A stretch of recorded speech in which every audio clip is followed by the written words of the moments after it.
Something that really made me want to come back to this channel is recently I was teaching a financial literacy workshop with a coworker, and we were trying to teach college students. They pretty quickly uh, were very defensive. I think my coworker was not prepared for how passionate they were. Essentially, we started talking just a little bit, mostly my coworker. She was laying out, here's some basic stuff about budgeting. And students basically told her, uh, that's stupid. That's not realistic. The world sucks. Financial systems suck. Everything is against us. Why in the world would we care about this? This isn't going to change our life. This isn't going to change the world. So nothing's really going to come from this. They were very frustrated, and they seemed almost like we were being paternalistic in trying to tell them about financial literacy. Their frustration with the way that the world is was valid. So I asked my coworker, "Can I address this?" She said, "Okay." And I spent the next 20 minutes matching their passion with my own. They were very surprised and they were very affected by it, but I laid down reality to the best that I could. And when she said, "Sure, go ahead," there had been a student leading the charge, as it were, with the resistance to learning financial literacy. And she was like, my credit score is terrible because I have tremendous medical debt and I always pay my bills on time for everything else, but my medical debt is just huge. And I'm 22 years old. My life's already ruined. Everything's already destroyed. There were other students in there who were 19 and 20, and they were basically saying, yeah, where would I even start? There's no point to starting. It was, tense, right? So I said, okay, fine. You don't want it sugar coated. I won't sugarcoat it. Let's face reality together. And I picked up a marker and started writing on the whiteboard, and I had to go to the teacher afterwards and say sorry for just taking over your whiteboard like that. And he was like, no, no, thank you for doing it. We ran over because I spent that extra 20 minutes answering their questions, but the teacher said that he was completely fine with it, that it was good. So we had to take a pause in our programmed financial literacy course to address this because it was important.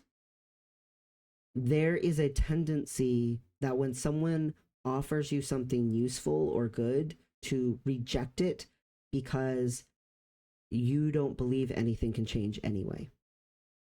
That tendency, that we'll call it apathy, is so deeply heartbreaking for me. And I just cannot stress enough how much I try to counter it constantly, especially with college students.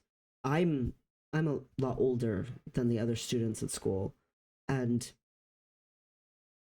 there's just so much apathy in the people younger than me. So they were like, yeah, systems suck, whatever. So on the whiteboard, I wrote out and I said, look, this is reality. And I'm going to present reality to you because you want to be respected. Here's the truth. If you respect someone, you tell them the truth. And I wrote at the top, rich. I wrote underneath of that, white collar. I meant like upper class people. I wrote underneath that, middle class. I wrote underneath of that, working class. And I wrote underneath of that, poor. And I said, these are the 5 overarching classes in the US. Rich are people like your billionaires. Their life starts almost always at a pretty decently high position, and it stays at that high position. And their life just stays good. Their life continues to be good, even into old age. And I said, this is not their net worth. This is their financial security. what their life looks like because of how their finances are. So I put a line way high up and I said, that's their life. It doesn't ever come down. They don't deal with like super stressful, strife based financial stress because they have the financial capacity to counter any bad thing that could happen, to prevent any bad thing from happening that they could possibly want. They could literally just live with all their needs met completely the whole time because they have financial security. So then, next under that, the upper class people, these are your, millionaires, they live a pretty decent life. And the majority of them get to spend the majority of the time at that higher spot. Now, there's more of them that have to start at a more middle ground and then they get to be at that higher spot. And sometimes some of them end up at a more middle ground down toward the end at their old age. But for the majority part, their life isn't too terrible. They also can prevent most bad things financially. They can respond to most bad things financially. It's pretty decent. So then you get to middle class people. These are people who are earning in the hundred thousands somewhere. These folks in the US, they kind of maybe start in the middle or low, and they get up and they have a mostly at least middle life, not low, almost the whole time. And at the end of their life, maybe they end up back down low, but for the majority of the time, they'll end up right here in the middle, or else even high for a while. It's kind of an arch instead of more of a hump like the upper class and just a straight up high placed line for the wealthy. I said, okay, then you get to working class people. Working class people start low and they maybe get to middle. And at the end of their life, when they get to old age, they're back down to low again. They have things compound well while they're able to work, but as soon as they can't work anymore, it all starts to fall away. They also have a couple of ups and downs in their life. Maybe they have a midlife crisis, or maybe at some point there's a horrible divorce and so much gets lost. There's a couple of ups and downs there. But for the most part, there's more steady security than not for longer parts of their life than not. But it's not like they can't ever end up back low. They end up back low a couple of times. And then you get to poor people. And for poor people, I didn't even say anything. I just started scribbling an up and down line like this. And I was like, their lives are filled with low to mid to low to mid to low to mid to low to maybe, oh my God, I touched high. Oh, nope, now I'm back to low. Their life is filled with ups and downs. Financial security is not really on the table when you are that povertous. If you're that poor, you're lucky if even for a few years you can have financial security. Financial literacy is not about taking you from poor to rich. Financial literacy is not even about taking you from poor to upper class. Financial literacy is about getting that all over the place to calm down and you to get to some more security like maybe a middle class person could get to. Financial literacy is not there to work like the lottery. It's there to create something consistent and steady in your life instead of the upheaval of chaos that your life actually is when you're poor. Once I explained that, they all calmed down. They all accepted that pretty readily. And they said, okay, what's some things we can do then? And they wanted specifics. They didn't want some broad, oh, you can create a spending plan. Like they wanted reality. So I gave it to them. I said, listen, if the majority of Americans cannot handle a $400 expense, it's like 65% or something like that of Americans, I don't remember the exact number, can't handle a $400 expense, make yourself an emergency fund. Save up until you have $500 and you're automatically covered for more expenses than most people. If you can save up to $1,000, well, then you're even more covered than most people. And they were like, oh, that makes sense. If there's an emergency, That's money you don't touch until there is an emergency. And once the emergency is over, you put it back. If you don't think $1,000 is really enough, you're right. 3 to 6 months is actually way better. But 3 to 6 months of all your living expenses combined might seem like an overwhelming, daunting amount to get to. So save up that first $500 and be proud of yourself for doing so. Let yourself know the majority of people don't have this $500. I'm doing something right. $1,000. Once you get there, you've doubled that 500. Let yourself know I am way ahead of the majority of Americans. I have an emergency fund of $1,000. That is way more than most people get. I explained there was a lot of them that were like, oh, why would we even bother getting a credit score? Credit scores are scams. I said, yeah, it's a shitty system. It is. Okay. Just because it's a crappy system doesn't mean that you don't live in reality and this is the system at the moment. In the future, I really hope the system changes.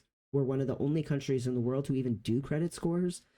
But right now, this is what you need to live within the bounds of until that change occurs. So, most of them had never had a credit card before. Easy. If they have someone who loves them, if they were lucky enough to have that happen, and that person who loves them, even more lucky, has a good credit score, they can be made an authorized user on their card, and by like $10 a month, it gets paid off, and 6 months from now, they share the same credit score. They were like very shocked. I said, even if you need to go the secured credit card route because you don't have someone like that, you're a student. There are student versions of that that are a little cheaper than an average secured card. It helps you get a credit score. You do the same thing. You buy something for $10, you pay it off, you don't touch it otherwise. After about 6 months, you get yourself a credit score. They were all very interested. They had never been spoken to in specific ways like this. And so it got all the way to how to do investing and diversification. Is it better to do a 401k or a Roth IRA? Like they got really, really specific. And I just kept pumping out answers as much as I could. Like it was just bang, bang, bang, bang, bang. For 20 minutes straight, it was just me very pointedly answering their very pointed questions. And they all calmed down. They all felt good. So I let my coworker go back to the presentation as planned. We, apologized to the teacher. Again, the teacher was completely thrilled that we had done that because he said he had never seen that kind of engagement with a presentation like this before from his students. And it was important. And he said he learned things. So, hey, I feel like people don't want to be pacified. They want reality, but they want options. Even if the options aren't awesome, even if the options maybe are a little harsh or a little not the easiest, they're challenging.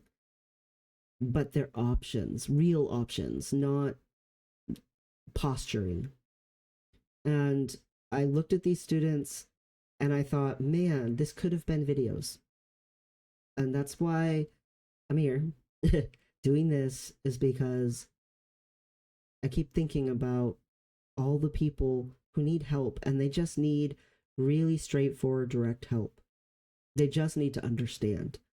And one of the biggest things to understand is you can always learn something and get something out of learning it. That financial literacy and understanding how finances work isn't meant to be a get rich quick scheme. It's meant to add stability and consistency to your life. And it might be a little difficult, but it's worth doing because you don't want a life that's just constantly a roller coaster of anxiety and distress and not enough. Constantly trying to juggle, can I afford this or this? Because I don't have enough for both. I want more people to have financial security. I don't care as much whether people become insanely rich. That to me, the insanely rich people, the financial systems that allow that to happen should be adjusted and there should be less insanely rich going on. Financial systems need to change. But I don't want people to be just in this complete distress mode. And the thing that I didn't tell the students, the thing that I thought of later that I didn't tell them is people think of finances as being this triangle that at the top are the billionaires and that's the top point of the triangle, and then underneath of them are the upper class people and then the middle class people, and by the time you get to the bottom of the triangle where the poor is, it's at its widest place.